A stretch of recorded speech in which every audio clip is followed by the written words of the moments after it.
မင်္ဂလာပါကျွန်တော်အန်ဒရူပါဒီနေ့မှာတော့စောင်းရသည်နဲ့အရန်လိုက်ဖက်ပြီးတော့လောက်ရအရန်လွယ်တဲ့ဟင်းလေးကိုလှုပ်စားပြမှာဖြစ်ပါတယ်အရင်ဦးဆုံးခရမ်းကျင်သီးနှလုံးကိုခုလိုမျိုးဓားလေးနဲ့အရာပေးပြီးတော့3မိနစ်ခန့်ပြုတ်ထားလိုက်ပါ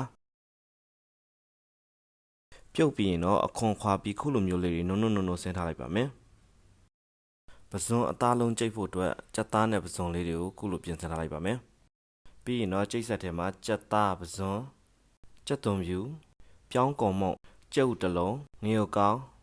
စားကြက်သားမုံနဲ့ဟင်းချက်ဝိုင်နဲ့ငယ်နှမ်းစီတွေကိုထည့်ပြီးတော့ကြိတ်လိုက်ပါမယ်ခုဆိုရင်တော့အသားလုံးလုပ်ဖို့အတွက်ရရှိဖြစ်ပါတယ်ပဲကြာစံကိုရေစိမ်ထားလိုက်ပါမယ်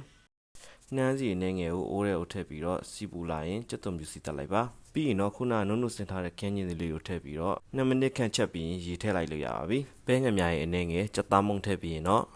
ခုနကြိတ်ထားတဲ့အသားလေးတွေကိုထည့်လိုက်လို့ရပါပြီလက်ကို18ခေါက်လောက်ဆေးပြီးမှလက်နဲ့ကင်တာပါကဲနောက်ဆုံးမှာတော့ခုနရေစိမ်ထားတဲ့ပဲကြာစံလေးကိုထည့်ကြက်သွန်မိတ်လေးကိုဖြူပြီးရင်တော့အရန်စားလို့ကောင်းတဲ့ပဇွန်အသားလုံးခင်းကျင်သည့်ဟင်းရည်လေးကိုရရှိဖြစ်ပါတယ်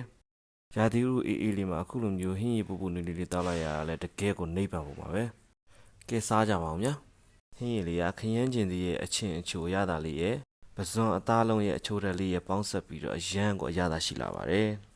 အသားလုံးလေးကလည်းနူးညံ့ပြီးတော်တော်လေးကိုစားကောင်းပါတယ်